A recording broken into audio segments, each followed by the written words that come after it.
Assalamualaikum warahmatullahi wabarakatuh. Salam bahagia, salam mekar di hati, salam anak yang baik lagi cerdik. Saya Fasha Kristina dari unit BMMB 1. Saya Amar Fahmi bin Hisham dari unit BMMB 1.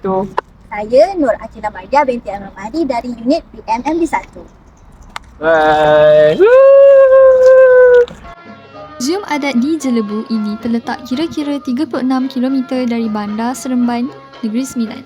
Museum ini ditubuhkan pada tahun 2005 dan dirasmikan pada 2 Februari 2008. Kewujudan Museum Adat ini sangat bersesuaian dan bertepatan dengan identiti Negeri Sembilan sebagai tanah beradat.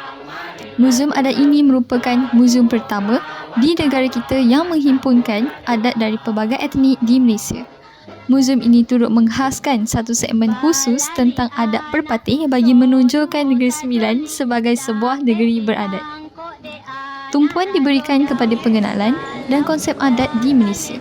Ia meliputi sejarah awal tercetusnya adat terbesar di alam Melayu, iaitu adat Perpatih dan Temenggung, menerusi replika batu batikam dan batu bali, artifak atau peralatan upacara adat serta pakaian adat dari pelbagai kaum di Malaysia. Justru, ia juga mempamerkan adat-adat yang dikaitkan dengan kitaran hidup manusia termasuk kelahiran, perkahwinan, kematian dan kegiatan ekonomi serta amalan ritual seperti bubuh hizan, adat turun perahu, perubatan tradisional dan juga manifestasi adat menerusi peralatan muzik. Baik, seperti yang kita lihat di sini, ini merupakan replika batu megalith. Menurut kepercayaan orang-orang terdahulu, batu megalith ni merupakan batu yang hidup. Tetapi kalau kita ikut secara logik, batu ini secara saintifiknya memang dah ditanam, memang batunya panjang sehingga ke bawah dan dia membesar mengikut perubahan cuaca. Menurut kata pihak museum tadi, batu megalith ni dia berubah mengikut cuaca, contoh cuaca hujan ataupun banjir. Jadi batu tu makin lama makin hidup, makin tinggi. Jadi kalau kita tengok dekat sini, batu ni ada tulisan Jawi. Kita boleh tengok alif lam lam ha di sana. Kemudian kita tengok daripada segi bentuk, megalith ni dibentuk mengikut keris ataupun pedang. Cantik museum ni. Fasha, Akila, kamu orang berbincang apa? Kami terjumpa sesuatu yang menarik dekat sini, di mana adat di Negeri Sembilan pada ketika dahulu adanya hubungan rakyat dan raja yang sangat utuh hubungannya, iaitu wujudnya persefahaman dan juga timbal-balik Melayu. Betul tak, Akila? Ya, betul. Daripada segi rakyat dan raja ni, ada juga dalam kalangan rakyat yang menekankan kepimpinan. Ada 3 golongan yang kita boleh tengok dekat dalam kalangan rakyat, iaitu golongan orang adat, orang agama dan para intelektual. Tapi macam mana pula dengan sistem pendidikan rakyat ni?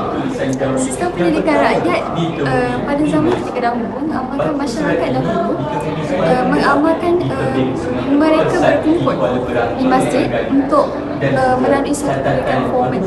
Jadi di situ tercetusnya pendedahan Al-Quran dan pembelajaran mereka. Justru tambahan bukan sahaja pendedahan kepada Al-Quran, juga adanya hubungan sosial dan tata susila yang dapat dipelajari oleh mereka. Begitu. Nampaknya sistem pendidikan rakyat ni amat menekankan tentang agama juga ya.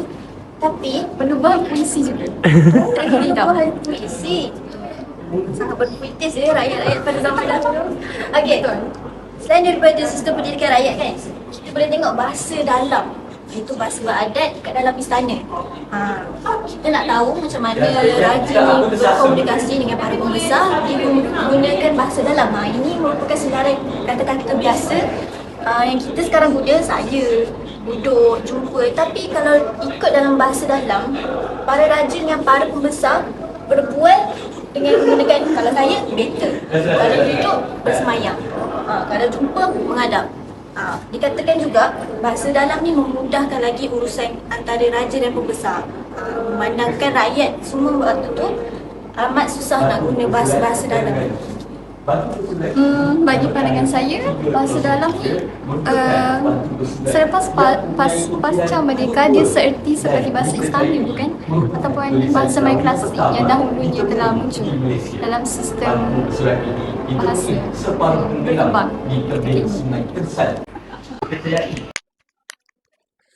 Kembali lagi bersama saya, Ahmad Fahmi bin Zulsyam. Jadi, hari ini di Muzium Adat Jelebu, saya terjumpa benda yang menarik, iaitu sejarah Melayu. Okey, keagungan sejarah Melayu digambarkan di dalam manuskrip hasil tulisan Bendahara Paduka Raja Tun Sri Lanang pada abad ke-15. Karya agung ini mengandungi rentetan peristiwa-peristiwa bersejarah bermula dari permulaan kerajaan Melayu di Palembang sehingga kepada perkembangan dan kegemilangan Melaka. Kebijaksanaan dan kedaulatan Sultan dapat dilihat melalui Empayar Niaga, kerajaan yang bersistem, perkembangan Islam yang seterusnya membawa kepada pembangunan pesat ilmu yang pelbagai.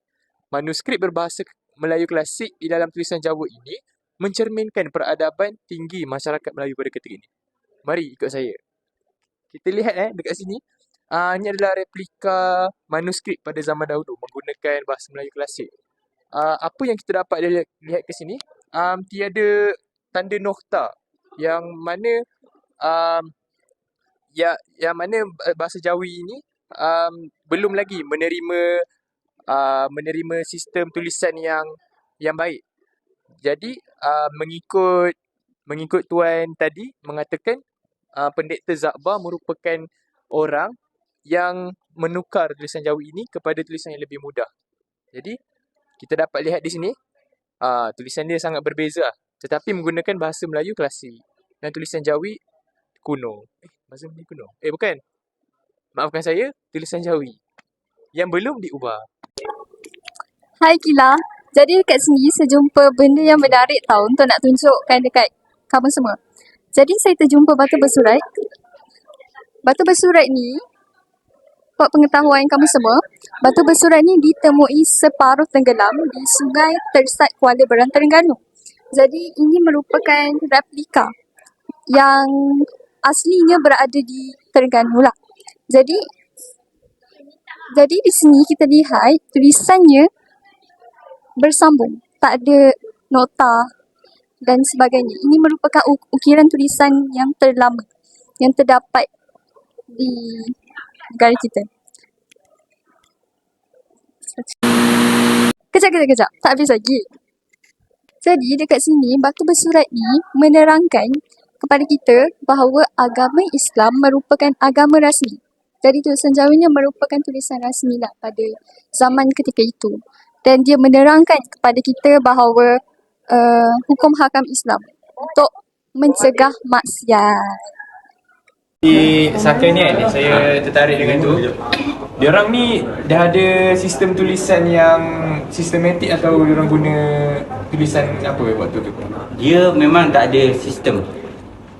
Dia tak ada tulisan ke, tak ada apa. Dia hanya kalau tu pun pakai kulit binatang ataupun kulit tumbuhan. Dia tak ada sistem. Lepas tu bila orang lelaki moden ni datang, dia ubah. Lepas tu dia orang ada knowledge daripada situ.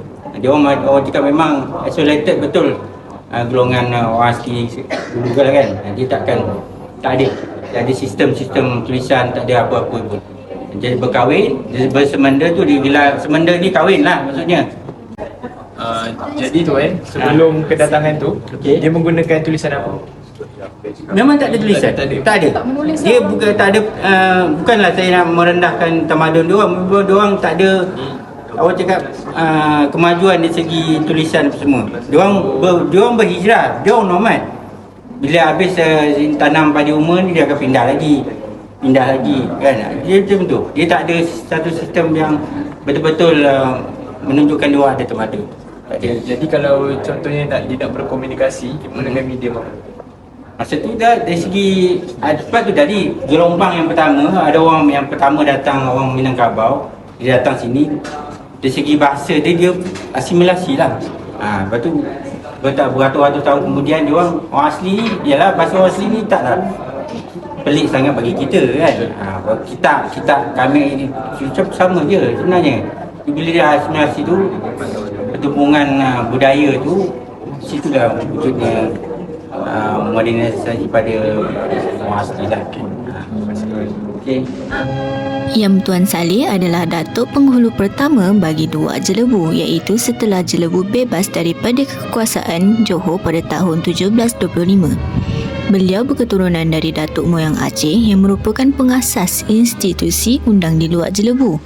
Kehandalan Datuk Moyang Saleh telah membebaskan Jelebu daripada kekuasaan Johor dan peristiwa ini dikenali sebagai memutuskan tali ke Johor. Sultan Johor telah mengiktirafkan beliau sebagai Raja Jelebu. Tarikh kematian beliau tidak dapat dikesan, tetapi makamnya telah ditemui di suatu kawasan perkuburan di Kampung Bandar Tinggi.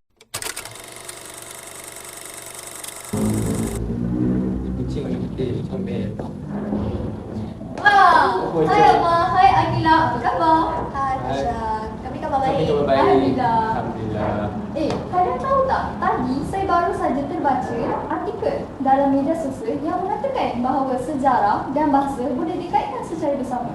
Tetapi saya kurang faham dengan beberapa kaitan antara salah satu itu yang boleh dikaitkan. Bolehkah kalian tolong saya dalam memahamikan saya tentang Perkara apa tersebut. perkara tersebut? Boleh saja Fasha, jemput duduk. Jemput duduk. Kursi ni memang Fasha seorang. Terima kasih. Fasha, apa soalan tersebut? Soalan tersebut mestilah yang saya akan ajukan ialah pertamanya, bagaimana pengetahuan tentang sejarah perkembangan tulisan Pasar Merdeka ini dapat membantu Malaysia menghadapi cabaran dan masa depan bahasa Melayu. Soalan yang menarik seputar tadi. Sebenarnya Fasha, pengetahuan tentang sejarah perkembangan tulisan bahasa Melayu Pasca Merdeka dapat membantu Malaysia menghadapi cabaran dan membina masa depan bahasa Melayu yang lebih kukuh dan relevan. Terdapat beberapa cara di mana pengetahuan ini dapat memberikan manfaat. Yang pertama, dengan perkembangan bahasa Melayu. Seperti mana yang kita tahu, jika dilihat sejarah, perkembangan tulisan bahasa Melayu pasca merdeka dapat membantu dalam mengembangkan bahasa Melayu moden. Macam mana kita nak, bagaimana benda itu dapat membantu tulisan pada bahasa Melayu moden? Ini saya nak ceritakan. Dengan memahami bagaimana bahasa ini telah berubah dan berkembang sejak kemerdekaan yang lalu, kita dapat lihat usaha-usaha untuk memperkayakan kosakata mengikut perkembangan moden. Seperti contoh bahasa kata yang daripada pinjaman bahasa Inggeris, bahasa Belanda, bahasa Arab dan sebagainya. Perkembangan ini sedikit sebanyak dapat membantu mempermudahkan atau memperbaiki dalam bahasa Melayu moden, sekaligus memudahkan lagi penutur untuk memahami bahasa Melayu dan menarik minat pelancong untuk mempelajari bahasa kita, iaitu bahasa Melayu sendiri. Yang kedua Fasha, dengan memahami cabaran bahasa. Dengan memahami sejarah perkembangan tulisan bahasa Melayu, Malaysia dapat mengenal pasti cabaran-cabaran yang pernah dihadapi. Sebagai contoh saya nak berikan kepada Fasha ini. Contohnya, Malaysia pernah dijajah oleh beberapa negara. Kita dapat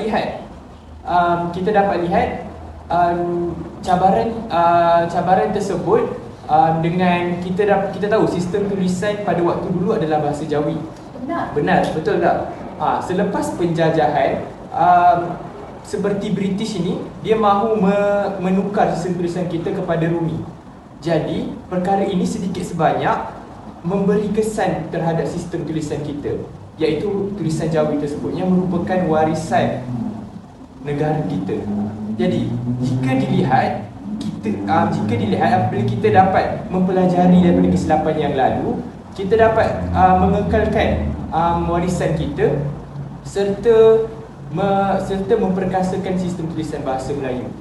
Jadi apakah peranan kita sebagai rakyat Malaysia? Kita perlu ada kesatuan dalam bahasa, kerana dalam seperti mana kita tengok pada zaman sekarang, tulisan-tulisan dan bahasa-bahasa banyak bercampur aduk, seperti wujudnya bahasa rojak, dan perkara ini dapat mencemarkan bahasa kita, bahasa Melayu.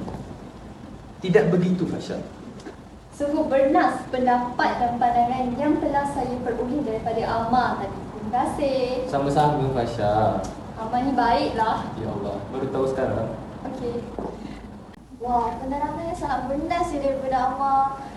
Saya tak dapat nak bagi penerangan yang setanding macam Amar, tapi saya cuba demi membantu Fasha Wah, untuk dia ni faham. hati Akira Gila ni. ni. Okey, macam Amar kata tadi, terdapat banyak pengetahuan sejarah tentang tulisan Pasca Merdeka ni yang boleh bantu Malaysia memperkembangkan lagi bersama Melayu. Selain daripada itu, dapat juga membina kesedaran terhadap pembenaran bahasa tu. Antaranya pengetahuan tentang sejarah pengembangan bahasa Melayu.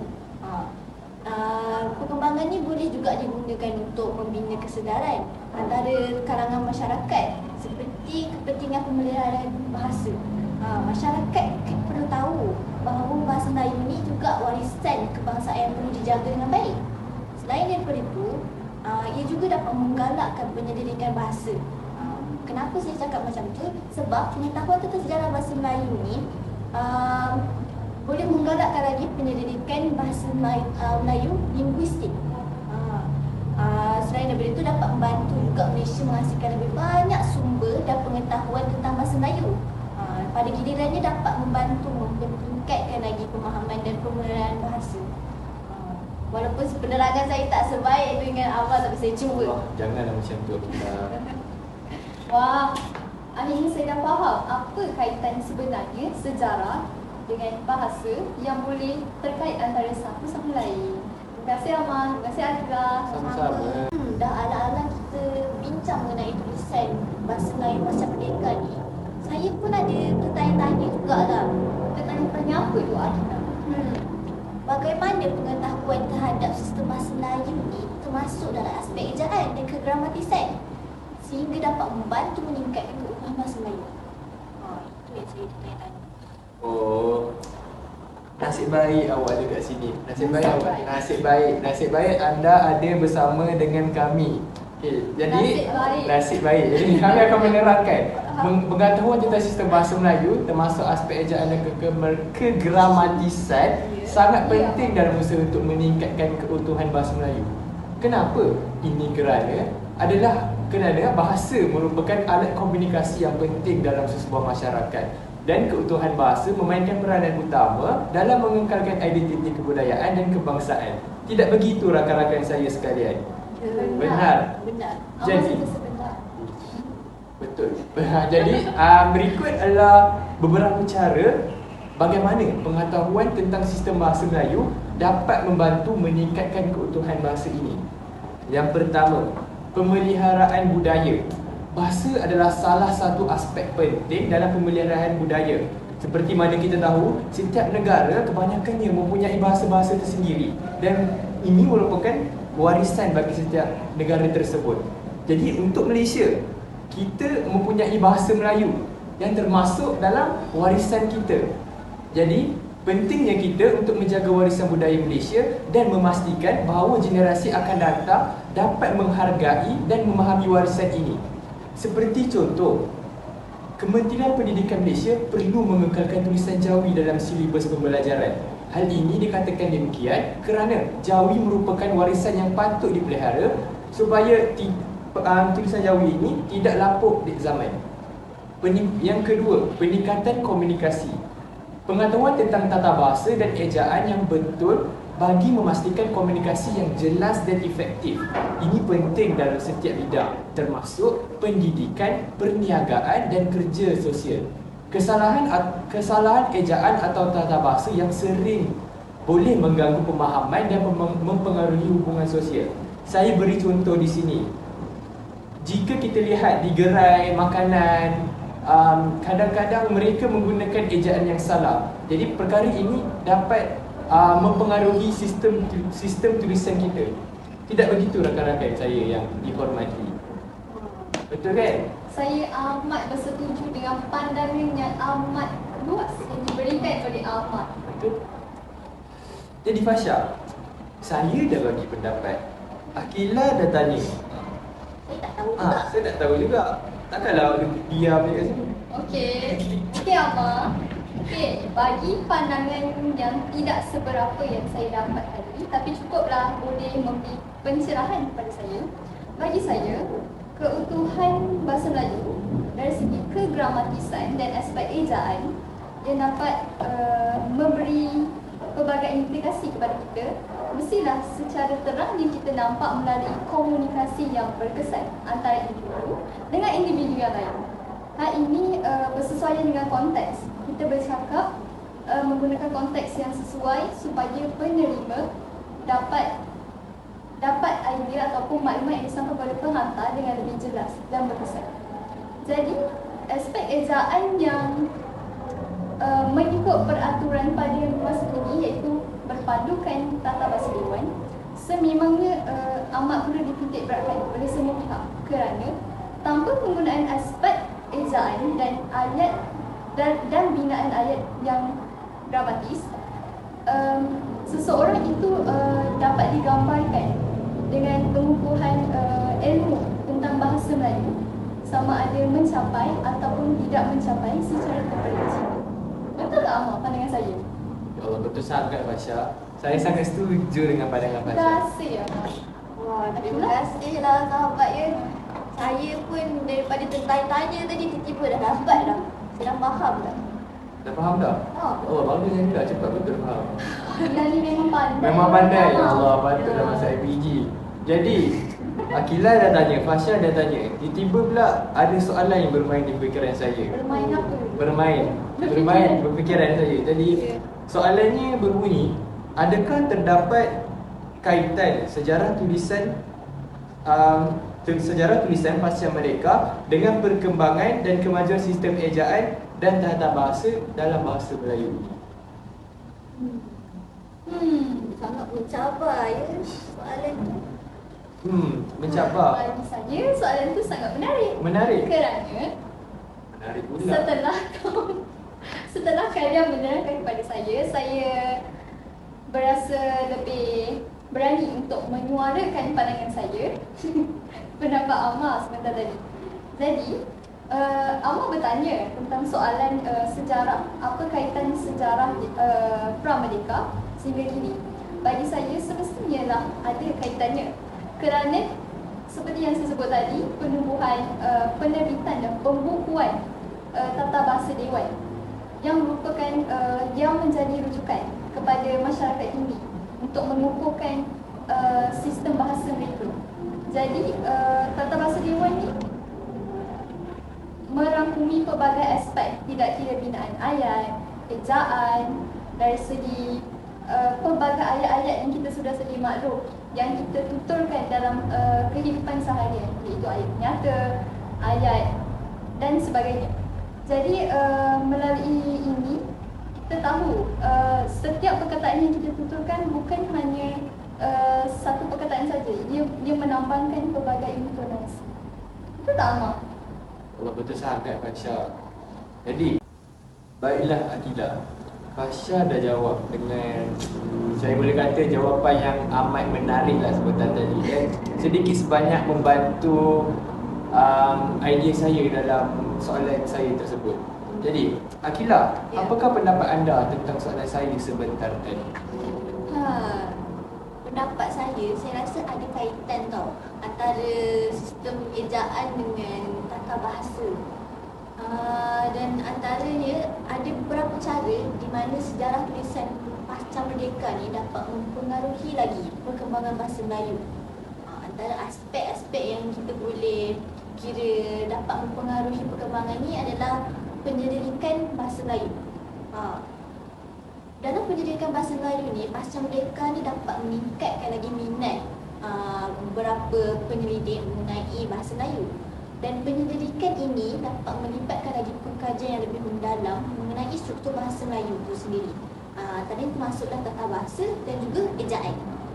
Hasil daripada penyelidikan ni dapat membolehkan pengkaji itu membuat bahasa, membuat juga cadangan-cadangan untuk meningkatkan ejaan dan tata bahasa yang lebih sesuai dalam konteks moden itu sendiri. Amat bernas jawapan Akila sebentar tadi. Terima kasih. Jadi, Fasha, adakah Fasya setuju dengan pernyataan Akilah sebenarnya ke Fasya macam Nafi? Puas lah. Macam nak jawab je lagi. Amar ni memang boleh baca fikiran saya. Benar Amar, saya nak tambah sedikit lah, tapi tak banyak. Kami tak banyak tapi kami padu. Betul. berdasarkan jawapan Akilah dan jawapan saya yang dapat saya kaitkan, jelas menunjukkan bahawa perkembangan tulisan pra-merdeka sehingga ke pasca merdeka pada masa ini banyak dipengaruhi oleh faktor-faktor seperti dari segi aspek sosial, politik, pentadbiran, dari segi persekitaran lah, yang merupakan faktor-faktor yang membawa perubahan dalam perkembangan tulisan dan bahasa Melayu pada masa kini. Betul sekali Fasya dan Akilah. Terima kasihlah kerana sudi menjawab soalan saya di sini. Sedar tak sedar dah nak balik dah kita ni. Ya Allah Akbar. Rancak semua kita berborak. Rancak. Seronok betul perbincangan tadi. Sampai kosong kelas kita. Jadi saya dapat tinggal kita bertiga je. Aduh, saya tak perasan pula. Jadi saya rasa saya dapat simpulkan sistem tulisan amat penting dalam perkembangan bahasa Melayu kita. Sebagai rakyat Malaysia, kita perlu memelihara dan sentiasa menggunakan tata bahasa yang betul serta ejaan dalam penulisan dengan betul supaya bahasa Melayu tidak tercemar dengan pengaruh asing. Jadi, tanpa mendengarkan masa, jomlah kita balik. Dah lambat dah ni. Jom. Saya pun lapar. Jom, saya dah makan. Kita balik. Okay, bye. Hai, kembali lagi bersama saya Fasya Kristina dari unit BMMB 1 yang minggu lepas telah berjumpa dan berbincang bersama dengan rakan-rakan saya tentang apa sebenarnya kaitan bahasa dengan sejarah yang boleh dikaitkan secara bersama. Tapi mereka telah memberikan pendedahan dan idea yang dapat menarik perhatian saya. Jadi hari ini saya tertanya-tanya tentang apa sebenarnya pula kemahiran mendengar dan bertutur yang dapat diaplikasikan dalam sejarah dan bahasa yang sesuai bertemakan dengan sejarah dihargai, bahasa dikuasai. Ada kawan-kawan saya lah dekat situ. Jom ikut saya. Kamu semua. Selamat pagi Amar, selamat pagi Akilah. Apa tu? Oh, ni apa Malik? Kamu nak satu? Nak. Tapi sebenarnya tujuan saya datang kemari bukan saya nak makan sahaja di Pelawa. Tapi saya tertanya-tanya pula tentang perbincangan kita pada minggu lepas yang telah kita bincang kaitan sejarah dengan bahasa.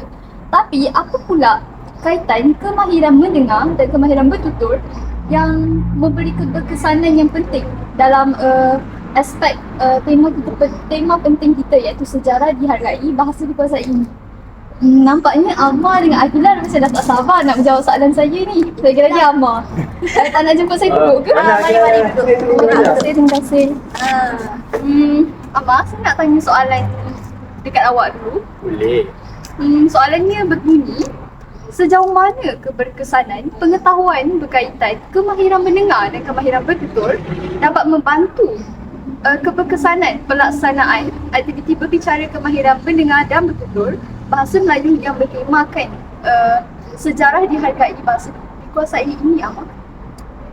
Fasya, walaupun saya baru nak menjamu selera, tiba-tiba Fasya datang, tapi demi Fasya saya akan cuba menjawab soalan. Mulianya hati Amar.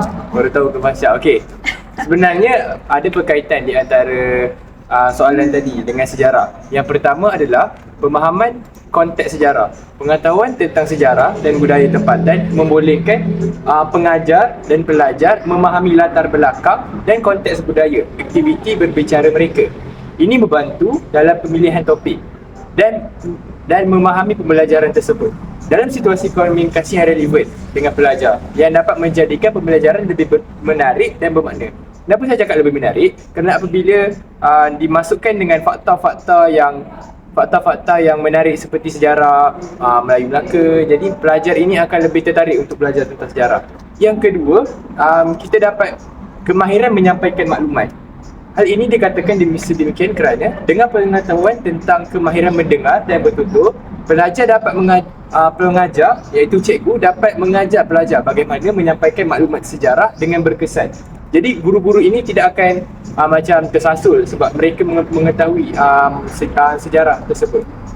Selain itu, ini termasuk penggunaan intonasi yang sesuai, yang baik.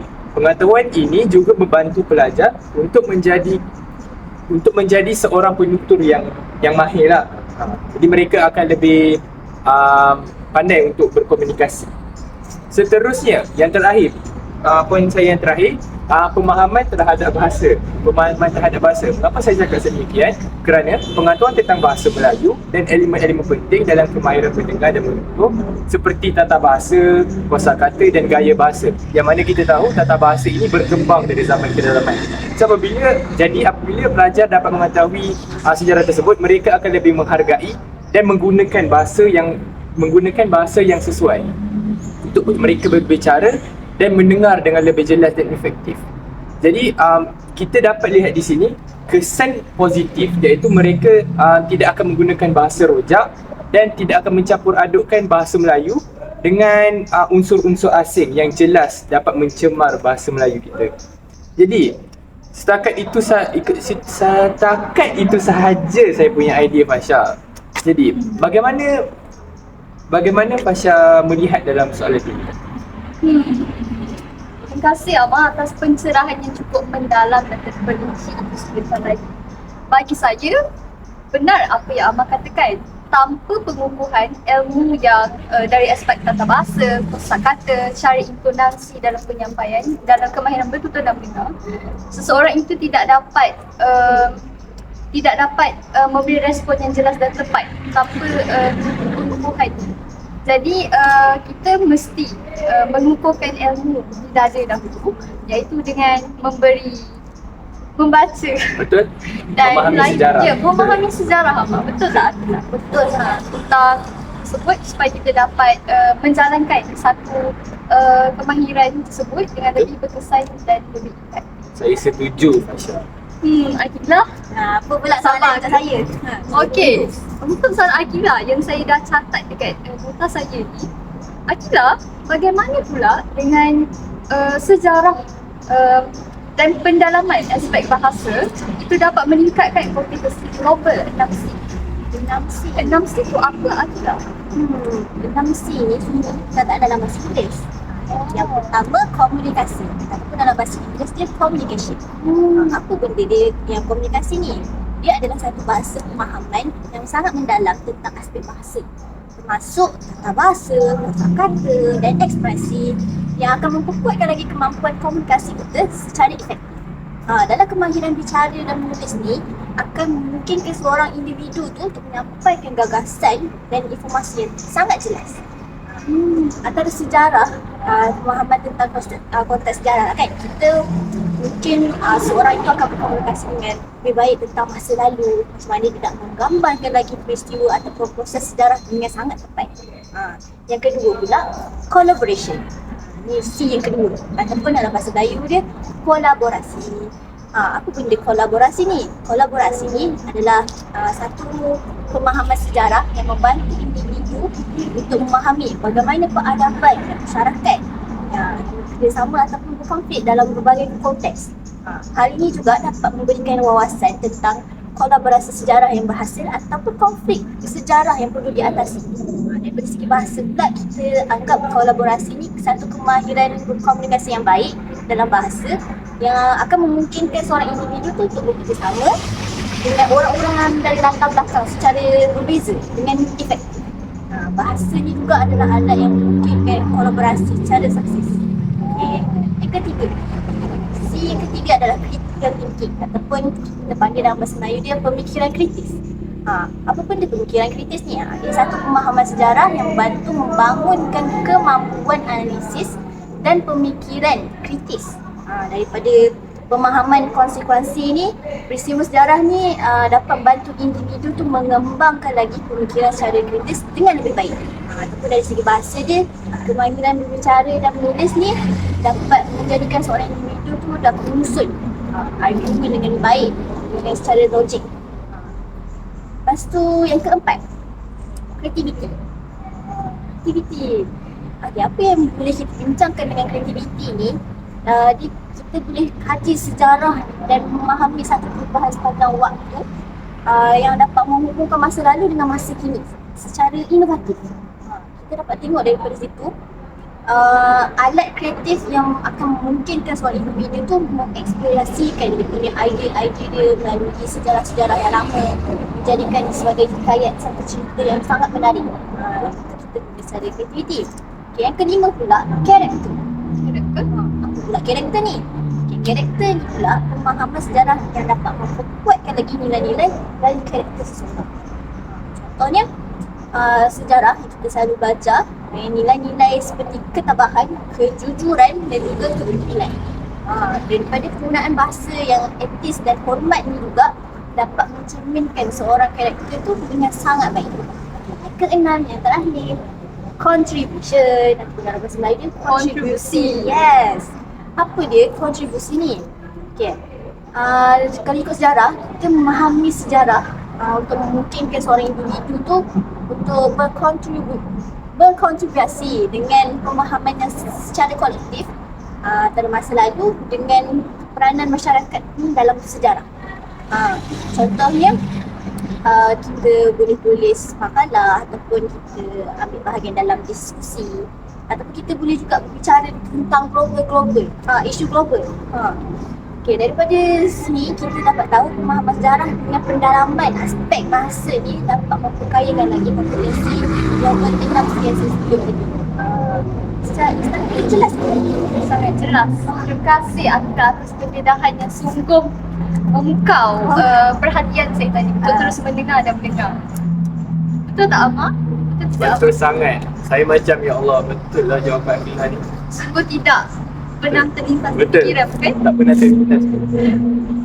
Terima kasih lah saya suka berkongsi ilmu. Amar pun suka berkonsep ilmu. Berkongsi. Saya suka berkongsi ilmu dan berkongsi makanan. Bolehlah saya Boleh ulama. ke? Maafkan saya. Terima kasih atas masa yang telah diluangkan. Tak apa. Perut saya pun dah berbunyi. Marilah kita makan. Mari. Kita makan. Bye. Assalamualaikum. Bersama saya Fasha Kristina. Jadi dari unit BMMB1. Baru-baru ni saya dan rakan-rakan saya iaitu Amar dan Akila melawat muzium adat di Jelebu Negeri Sembilan. Saya dapati sebenarnya perkembangan tulisan bahasa Melayu sebenarnya banyak dipengaruhi oleh bahasa-bahasa luar. Iaitu kita dapat lihat yang pertama mulanya tulisan bahasa Melayu dipercayai bermulanya dengan perkembangan tulisan daripada tulisan rencong. Rencong merupakan tulisan yang tertua yang dipercayai oleh orang Melayu pada ketika itu dan diguna pakai dalam bahasa pertuturan mereka. Justru tulisan Palava atau Pahlavi diperkenalkan sejurus dengan serentak dengan tulisan rencong pada ketika itu, dan sebenarnya antara dua sistem tulisan ini tidak dapat diketahui dan tiada bukti yang sahih mengatakan bahawa mana satu sebenarnya tulisan yang telah muncul yang pertamanya pada ketika itu. Sejurus dengan perkembangan tulisan itu, munculnya tulisan sistem penulisan kawi, di mana munculnya tulisan kawi disebabkan oleh faktor negara barat iaitu bahasa Arab yang muncul selari dengan perkembangannya iaitu memperluaskan agama Islam. Jadi di sini kita dapat lihat melalui perkembangan sistem tulisan antara rencong, Palava dan kawi dapat kita rumuskan bahawa sebenarnya perkembangan tulisan yang ada pada masa kini merupakan salah satu punca daripada bahasa yang telah dimodernkan. Hai, Assalamualaikum warahmatullahi wabarakatuh. Nama saya Nur Akila Mardia binti Amir Mahdi dari unit BMMB1. Macam yang Fasha kata tadi, Fasha menerangkan mengenai tulisan bahasa Melayu pada pra-merdeka. Sekarang saya nak menerangkan mengenai pasca merdeka. Apa dia tulisan pasca merdeka? Tulisan pasca merdeka ni berlaku setelah kemerdekaan Malaysia pada tahun 1997. Dan tulisan bahasa Melayu ni mengalami perkembangan bahasa signifikan seiring dengan perkembangan politik, sosial dan ekonomi negara. Jadi dalam tulisan pasca merdeka ni terdapat beberapa ciri-ciri yang kita boleh lihat, antaranya bahasa rasmi. Apa yang kita boleh lihat daripada bahasa rasmi ni, bahasa Melayu ataupun bahasa Malaysia, Melayu diakui sebagai bahasa rasmi Malaysia setelah kemerdekaan. Daripada penggunaan bahasa Melayu ni juga diperluaskan dalam beberapa administrasi pemerintahan, pendidikan dan juga media massa. Seterusnya, ciri-ciri yang kedua, penggunaan aksara Latin. Apa yang kita boleh lihat, aksara Latin ni sebenarnya tulisan bumi. Tapi dia asalnya berasal daripada Latin. Apa yang kita boleh lihat daripada ciri ni, pemerintah Malaysia menggantikan daripada aksara Jawi ke aksara Latin. Macam dalam Pramerdeka kita lihat tulisan Pramerdeka menggunakan Jawi sebagai tulisan bahasa Melayu yang rasmi pada waktu itu. Tapi sekarang lepas merdeka terdapat ciri-ciri perbezaan. Antaranya tulisan bumi lah. Selain daripada itu, ciri yang ketiga, kosakata maju. Bahasa Melayu ni juga mengalami perkayaan kosakata. Kita boleh lihat daripada beberapa perkataan yang ditambah, iaitu daripada perkataan bahasa Inggeris, bahasa Arab dan sebagainya. Daripada situ kita lihat bahasa Melayu ni sebenarnya berkembang mengikut peredaran masa dan juga peminjaman bahasa yang lain. Seperti kita lihat sophisticated, itu dalam bahasa Inggeris, tapi kalau dalam bahasa Melayu dulu kita panggil sophisticated juga. Susah nak sebut kan? Sebab tu diubah sekarang canggih. Bagi nak memudahkan bahasa Melayu tersebut. Jadi apa yang kita boleh dapat daripada tulisan pasca merdeka ni, dia berlaku setelah kemerdekaan, satu lagi kita boleh lihat perkembangan bahasa Melayu ni sesuai dengan peredaran masa dan juga senang dipelajari oleh sesiapa sahaja. Itu saja. Bye. Assalamualaikum warahmatullahi wabarakatuh. Kembali lagi bersama saya, Amar Fahmi bin Zulhisham. Pada hari ini, pada episod lepas kita dapat melihat, kita pergi ke Muzium Jelebu dan saya tertarik dengan satu warisan, iaitu Cap Moho. Hari ini saya nak menceritakan tentang Cap Moho. Cap Moho ni apa sebenarnya? Tahukah anda, Cap Moho sebenarnya digunakan dengan meluas dalam persuratan Melayu antara tahun 1560 dengan abad ke-20 dan masih digunakan pada hari ini. Dari raja-raja Melayu kepada orang-orang kenamaan hinggalah para pedagang biasa pada waktu itu. Mengapa Cap Moho ini digunakan? Cap Moho ini digunakan sebagai simbol penting dalam komunikasi mereka pada waktu itu. Ia menunjukkan status dan kuasa bagi sesebuah pemerintah, juga sebuah mesej yang menegaskan pendirian sesebuah negara selain mengesahkan identiti pengirim surat. Corak Cap Moho yang kita dapat lihat berubah-ubah dari semasa ke semasa, dari satu wilayah ke satu wilayah.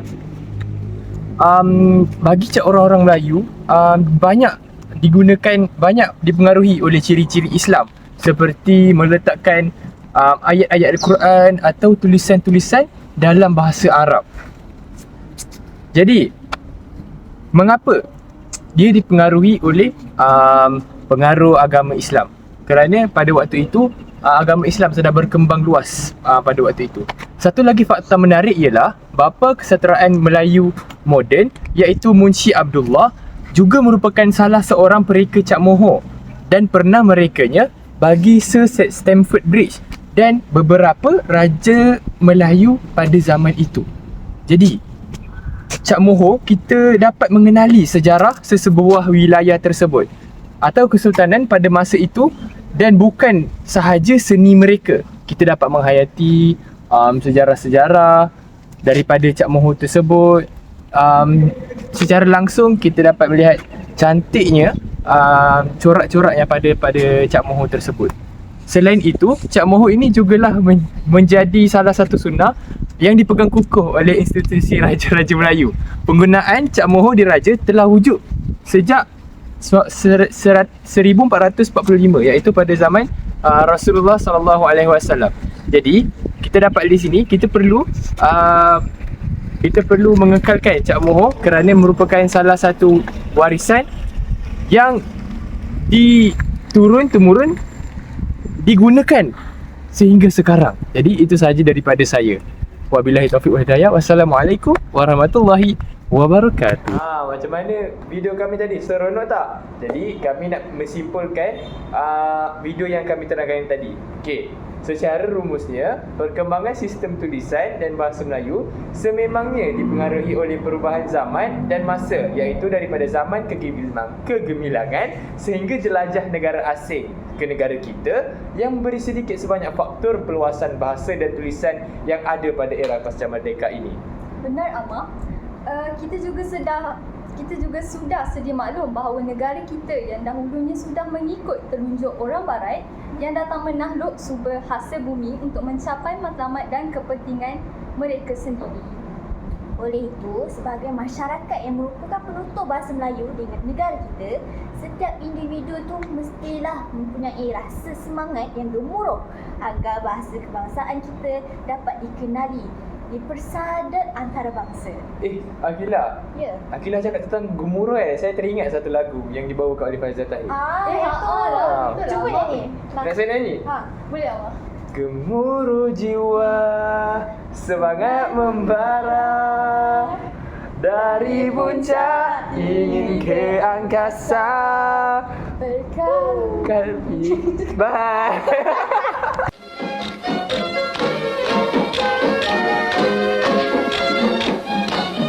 Menyusun tari ala tari sembah diberi, cergas tangkas ala sayang gerak dan geri,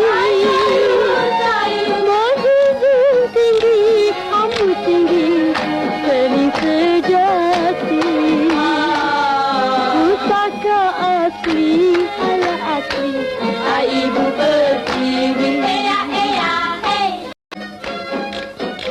Sekarang ni saya masih menunggu dua orang ahli saya. Datang lagi. Allah subhanahu wa ta'ala. Ya Allah, dua-dua tak ada.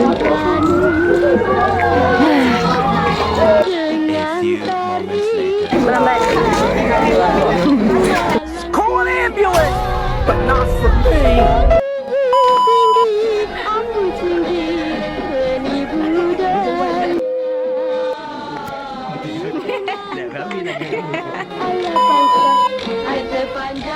Bang nak satu batang.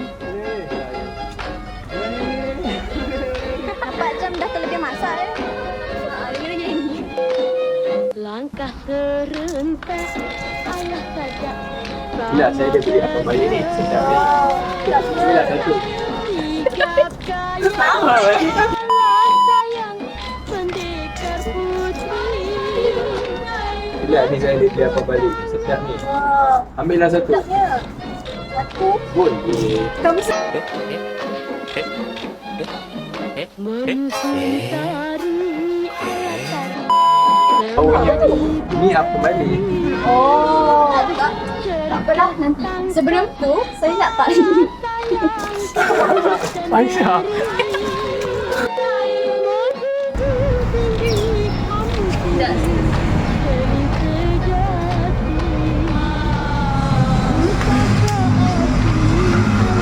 Bila ni saya ada apa balik. Awak makan dah satu sedap ni. Kamu sebut.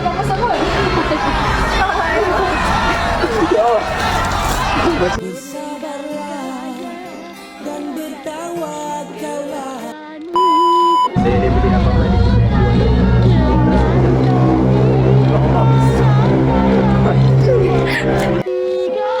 Sebenarnya saya datang kemari bukan saya nak makan. Saya hanya bangun je.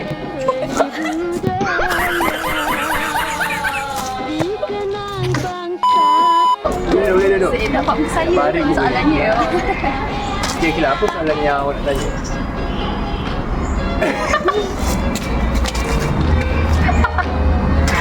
Penat lah. Aisyah. Memang tak ayah saja.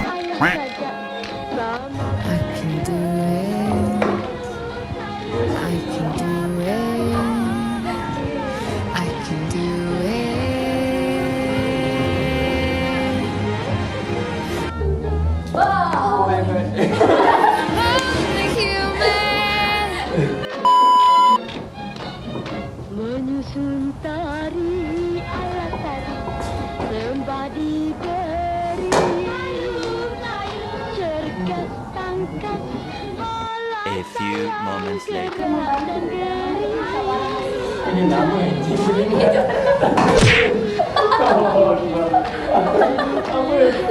Apa ni? Oi. Sama sih. Allah sakit juga sebenarnya. Sama sih, sorry tu. Kat mana orang? Ya.